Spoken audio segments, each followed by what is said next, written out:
ಈ ಮೈಂಡ್ ಅನ್ನೋದಿರುತ್ತಲ್ಲ ಅದೊಂದು ಮ್ಯಾಗ್ನೆಟ್ ಥರ. ನಾವೇನನ್ನು ಜಾಸ್ತಿ ಯೋಚನೆ ಮಾಡ್ತಿರ್ತೀವೋ ಅದೇ ಥರ ಲೈಫ್ನ ಲೀಡ್ ಮಾಡ್ತಿರ್ತೀವಿ, ಅದೇ ಥರ ಲೈಫ್ನ ಕ್ರಿಯೇಟ್ ಮಾಡ್ಕೊಂಡಿರ್ತೀವಿ, ಅದೇ ಥರ ಎನ್ವೈರ್ಮೆಂಟ್ನ ಕೂಡ ಕ್ರಿಯೇಟ್ ಮಾಡಿರ್ತೀವಿ.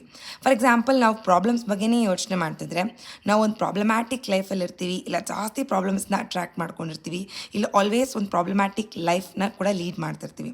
ಇಲ್ಲ ನಾವು ಪಾಸಿಟಿವ್ ಮೈಂಡ್ಸೆಟ್ಟಲ್ಲಿದ್ದರೆ ನಾವು ಸುತ್ತಮುತ್ತ ಕೂಡ ಎನ್ವೈರ್ಮೆಂಟ್ ಪಾಸಿಟಿವಾಗಿ ಕ್ರಿಯೇಟ್ ಮಾಡ್ಕೊಂಡಿರ್ತೀವಿ ಆ್ಯಂಡ್ ಲೈಫ್ ಕೂಡ ಪಾಸಿಟಿವ್ ವೇಯಲ್ಲೇ ಲೀಡ್ ಮಾಡ್ತಿರ್ತೀವಿ. ಇಲ್ಲ ನಮ್ಮ ಮೈಂಡ್ ಗೋಲ್ ಓರಿಯೆಂಟೆಡ್ ಇದ್ದರೆ ನಾವು ಆಲ್ವೇಸ್ ನಮ್ಮ ಗೋಲ್ಸ್ ಬಗ್ಗೆನೇ ಥಿಂಕ್ ಮಾಡ್ತಿರ್ತೀವಿ, ಅದನ್ನು ಅಚೀವ್ ಮಾಡೋದ್ರಲ್ಲೇ ನಮ್ಮ ಲೈಫ್ ಕೂಡ ಕಳೆಯುತ್ತೆ. So it will be a goal oriented life. So you are what you think. And ಇವತ್ತಿನ ದಿನಿಗೆ ನಾನು ಸಿಂಪಲ್ಲಾಗೆ ವೆಜಿಟೇಬಲ್ ಪನ್ನೀರ್ ರೋಲ್ನ ಮಾಡ್ಕೊತಾ ಇದ್ದೀನಿ. ಎಲ್ಲ ವೆಜಿಟೇಬಲ್ಸ್ನ ಆ್ಯಡ್ ಮಾಡಿ, ಬೇಕಿರೋ ಮಸಾಲಾಸ್ನೆಲ್ಲ ಆ್ಯಡ್ ಮಾಡಿ ಜಸ್ಟ್ ರೋಲ್ ಮಾಡ್ತಾ ತಿಂತಾ ಇರೋದು. It will be very filling and ಮಕ್ಕಳಿಗೂ ತುಂಬಾ ಇಷ್ಟ ಆಗುತ್ತೆ. ಆ್ಯಂಡ್ ಅದ್ರ ಜೊತೆಗೆ ಸ್ನ್ಯಾಕ್ಗೆ ಕಾರ್ನ್ನ ಪ್ಯಾಕ್ ಮಾಡ್ಕೊತಾ ಇದ್ದೀನಿ. ಇನ್ನೂ ಯಾರೆಲ್ಲ ಚಾನಲ್ನ ಸಬ್ಸ್ಕ್ರೈಬ್ ಮಾಡ್ಕೊಂಡಿಲ್ಲ ದಯವಿಟ್ಟು ಸಬ್ಸ್ಕ್ರೈಬ್ ಮಾಡ್ಕೊಳ್ಳಿ.